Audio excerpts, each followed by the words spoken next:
सुप्रभातम। आज हम कुमार संभवम के पंचम सर्ग से अपना अध्ययन प्रारंभ कर रहे हैं। प्रथम श्लोक हमने पढ़ लिया। अब हम द्वितीय श्लोक का अध्ययन करेंगे। जब पार्वती अपने सौंदर्य से शिव को आकृष्ट न कर सकी तो उसने शिव को अपनी ओर आकृष्ट करने के लिए कठोर तपस्या का निश्चय किया, क्योंकि मृत्यु को जीतने वाला शिव के तुल्य पति तथा पति का उत्कृष्ट प्रेम, ये दोनों दुर्लभ बातें तपस्या के बिना प्राप्त नहीं हो सकती। मनुस्मृति में भी मनु ने संसार में दुष्प्राप्य वस्तु को प्राप्त करने का कठोर साधन तपस्या को ही माना है। आइए श्लोक देखें। ईश सा कर्तुम वन्द्य रूपतां समाधिमास्थाय तपोभिरात्मनः अवाप्यते वा कथमन्यथा त्वयं तथाविधं प्रेम पतिश्च तादृशः।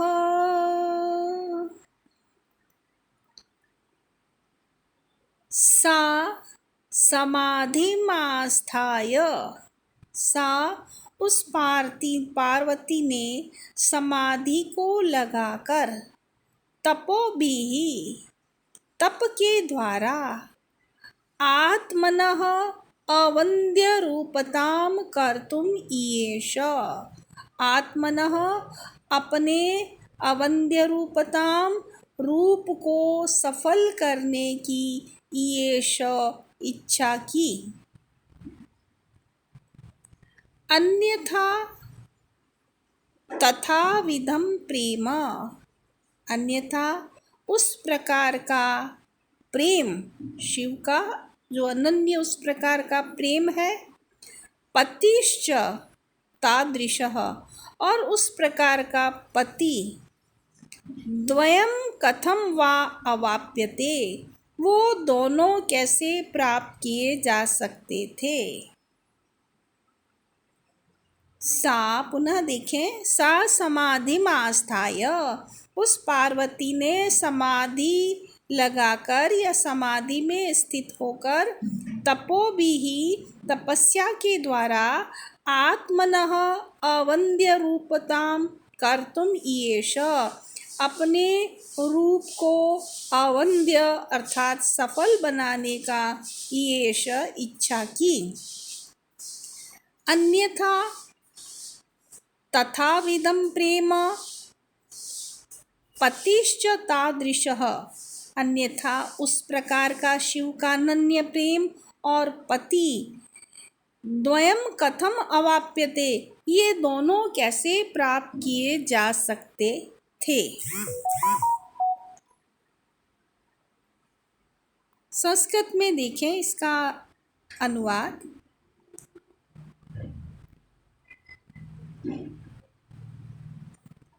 सा हिमकन्या पार्वती नेकविध तपस्या भी स्वस्य सफल सौंदर्यं विधातुम् ऐच्छत। सा हिमकन्या पार्वती, उस हिमकन्या पार्वती ने नेकविध तपस्या भी, अनेक तपस्याओं के द्वारा स्वस्य सफल सौंदर्यम विधातुम् ऐच्छत, अपने सौंदर्य को सफल करने की इच्छा की। अन्यथा तावत् तादृशम सौभाग्य फलम, अन्यथा उस प्रकार का सौभाग्य फल रूपी प्रेम तादृशः शंकर सदृशः अलौकिक भर्ता, और उस प्रकार भगवान शिव जैसा, शंकर जैसा अलौकिक पति, इति उभयमपि कथम इव प्राप्यते, ये दोनों उसे कैसे प्राप्त हो सकते थे।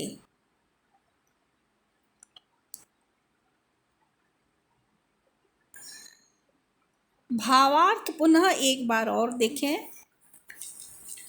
पार्वती एकाग्रताम अवलंब्य, पार्वती ने अपनी चित्त की एकाग्रता का अवलंबन करके तपस्या स्वसौंदर्यम सफलम विधातुम निश्चयम चकार, तपस्या के द्वारा अपने सौंदर्य को सफल करने का निश्चय किया।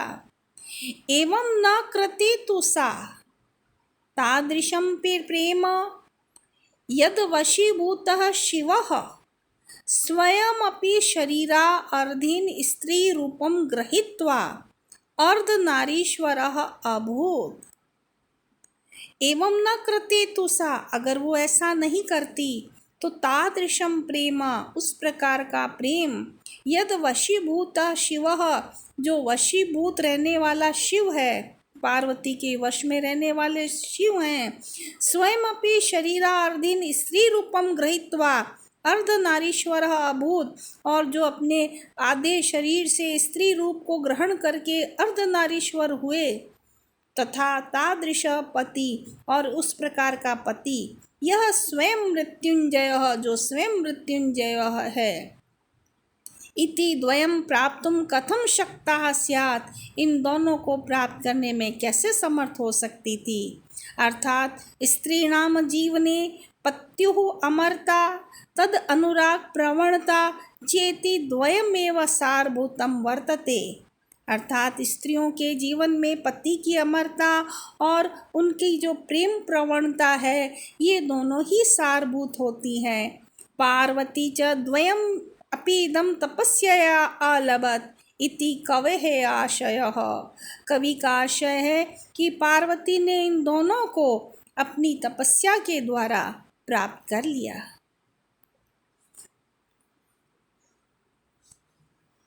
इस संदर्भ में मनु की उक्ति भी देखें कि मनु का मानना है कि तपस्या के द्वारा जो दुष्प्राप्य वस्तु है संसार में, उसे प्राप्त की जा सकती है। यत् दुष्करम यत् दुरापम यत् दुर्गम यच्च दुस्तरम तत् सर्वं तपसा प्राप्यम तपो ही दूर अतिक्रमम इति। टिप्पणी। अवन्द्य रूपताम न वन्द्यम रूपम यस्याः सा अवन्द्य रूपा, तस्याः भावः ताम अवन्द्य रूपताम। अवन्द्य रूप शब्द और प्लस उसमें तल प्रत्यय, अवन्द्य रूपता बन गया। आस्थाय, उपसर्ग स्था धातु ल्यप प्रत्यय, कर्तुम क्री धातु तुमुन प्रत्यय, ईश ईश धातु लिट लकार प्रथम पुरुष एक वचन। अन्यथा, अन्य प्लस थाल प्रत्यय, अन्यथा। अवाप्यते, अव उपसर्ग आप धातु यक प्रत्यय कर्म वाच्य का है और लट लकार, अवाप्यते। यहाँ अर्थांतरन्यास अलंकार है जिसका लक्षण है सामान्यम वा विशेषो वा तद अन्येन समर्थ्यते, यत्तु सो अर्थांतरन्यासः साधर्म्येण इतरेण वा।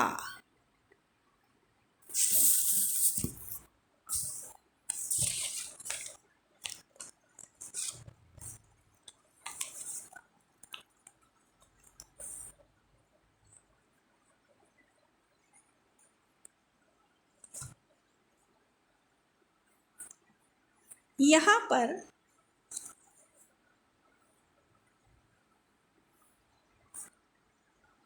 नीचे एक सामान्य बात कही गई है, ऊपर विशेष है, तो यहाँ सामान्य के द्वारा विशेष का समर्थन किया गया है।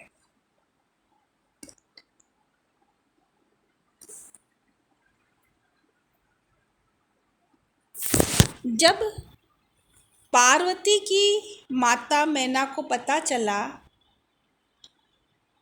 कि पार्वती घनघोर तपस्या करना चाह रही है, तो उसने पार्वती को समझाने का प्रयास किया और उसको उपदेश देकर तपस्या करने से रोकने लगी।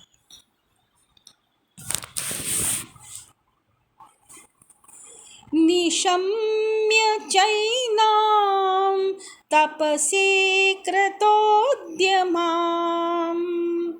सुतां गिरीश प्रतिसक्तमानसाम् उवाच मेना परिरभ्य वक्षसा निवारयन्ति महतो मुनिव्रता।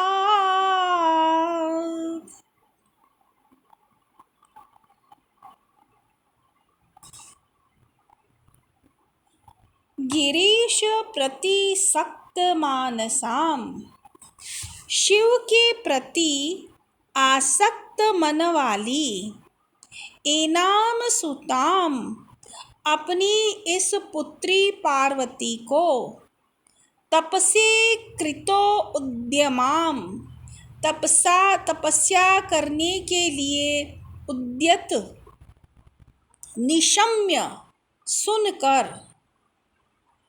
मेना महतः मुनिव्रतात्, माता मेना महान मुनिव्रत से, निवारयन्ती रोकती हुई, वक्षसा परिरभ्य अपने छाती से लगाकर, उवाच बोली।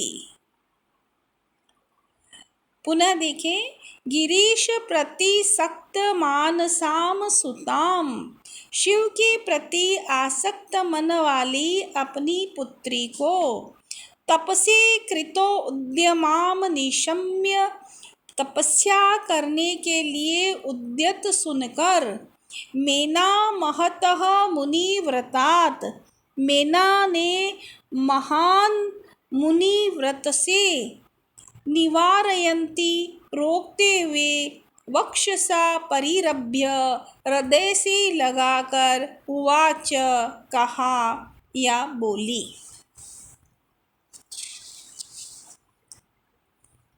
अर्थात जब मैना ने सुना कि जो पार्वती है वो शिव के प्रति अत्यंत आसक्ति से युक्त है और तपस्या करने के लिए वो उद्यत है, उसने निश्चय कर लिया है और महान मुनि व्रत को करने वाली है, तब उसको उस व्रत से रोकती हुई हृदय से लगाकर बोली।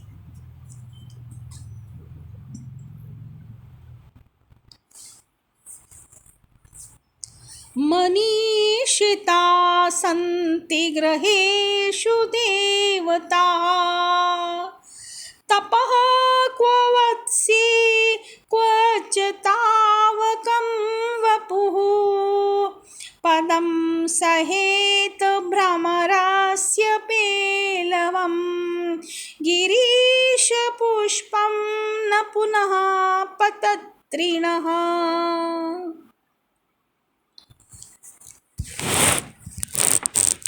माता बोली, वत्से मनीषिताः सन्ति ग्रहेषु देवता, हे पुत्री मनीषिताः जो अभिष्ट देवता हैं, ग्रहेषु सन्ति वो अपने घर में ही हैं।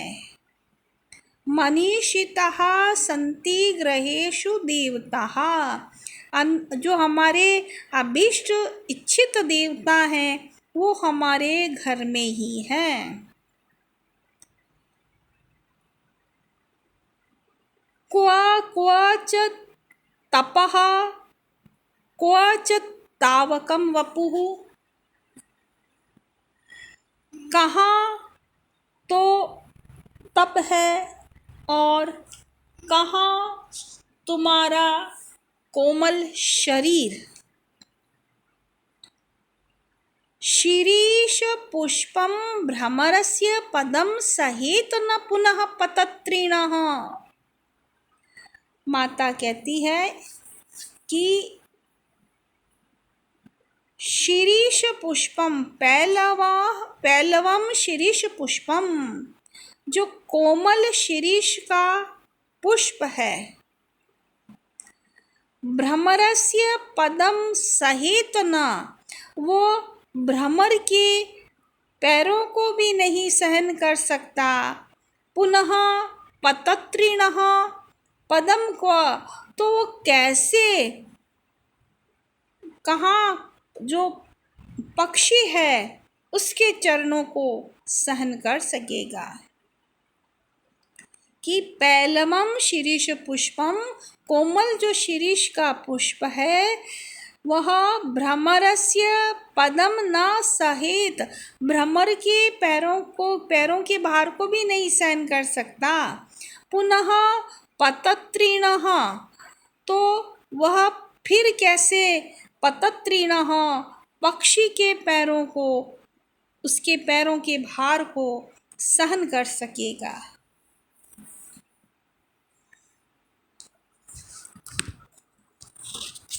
संस्कृत में पुनः देखें, संस्कृत में इसका भाव।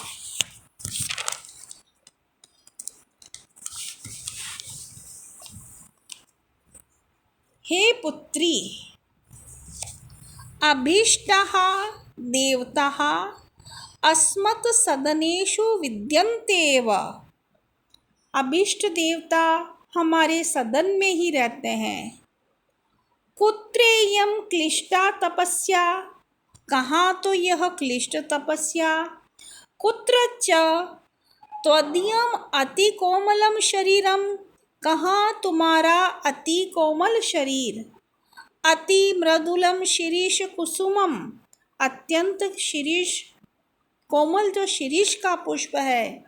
भ्रमरस्य चरण पातम कथंचित सोढुम शक्नोति, भ्रमर के पैरों के जो भार है, चरण, उनको कथंचित किस प्रकार से, उसके जो चरण पाद है उनको कथम सोढुम शक्नोति, किस प्रकार से सहन कर सकता है।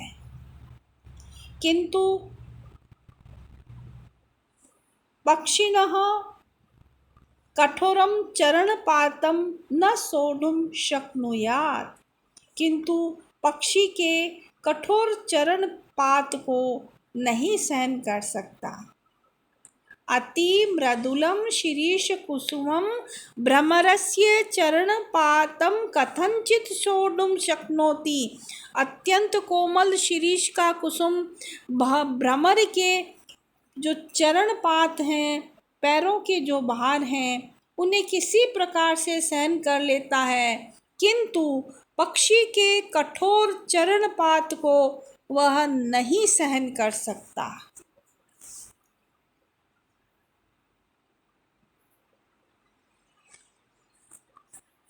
टिप्पणी में देखें, मनीषिता मनसः ईशिता इति मनीषिता षष्ठी तत्पुरुष, सहित सह धातु है।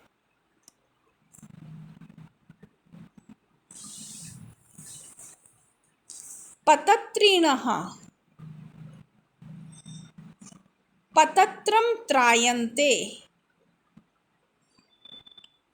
तावकम युष्मद शब्द से युष्मद अस्मदोर अन्य तरस्याम खय च सूत्र से अण प्रत्यय, तवक मम कावेव एक वचने सूत्र से युष्मत् को तवक आदेश।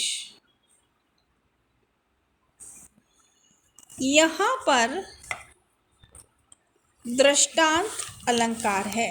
उत्तरार्ध में एक दृष्टांत दिया गया है, इसलिए दृष्टांत अलंकार है। पूर्वार्ध में विषमा अलंकार है कि कहा तो जो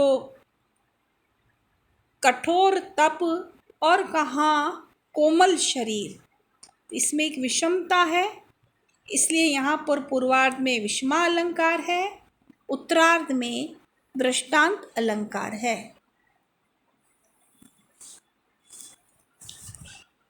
विशेष में देखें, तपः क्व वत्से क्व च तावकम वपुः, दो क्व शब्दों का प्रयोग करके कवि ने एक महान अंतर को द्योतित किया है। पार्वती का शरीर अत्यंत कोमल है, उधर तपस्या अत्यंत कठोर है, अतः क्व का 2 बार प्रयोग किया गया है। ऐसा ही प्रयोग अन्यत्र भी कवि द्वारा किया गया है। यथा रघुवंश के प्रथम सर्ग में क्व सूर्य प्रभवो वंशः क्व च अल्प विषया मतिः। महाकवि भारवी द्वारा भी किरातार्जुनीयम के प्रथम सर्ग में ऐसा प्रयोग किया गया है। क्व भूपति नाम चरितम क्व जंतवः।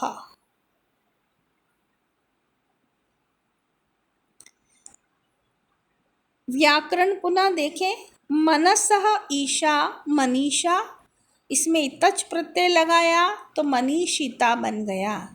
देवता देव शब्द तल प्रत्यय। तावकम तवक प्लस अण। तवक ममकावेक वचने सूत्र से युष्मत् के स्थान पर तवक आदेश हुआ है। पतत्रीणः पतत्र प्लस इनी प्रत्यय। शिरीष पुष्पम शिरीषस्य पुष्पम इति शिरीष पुष्पम षष्ठी तत्पुरुष। आज के लिए इतना ही, धन्यवाद।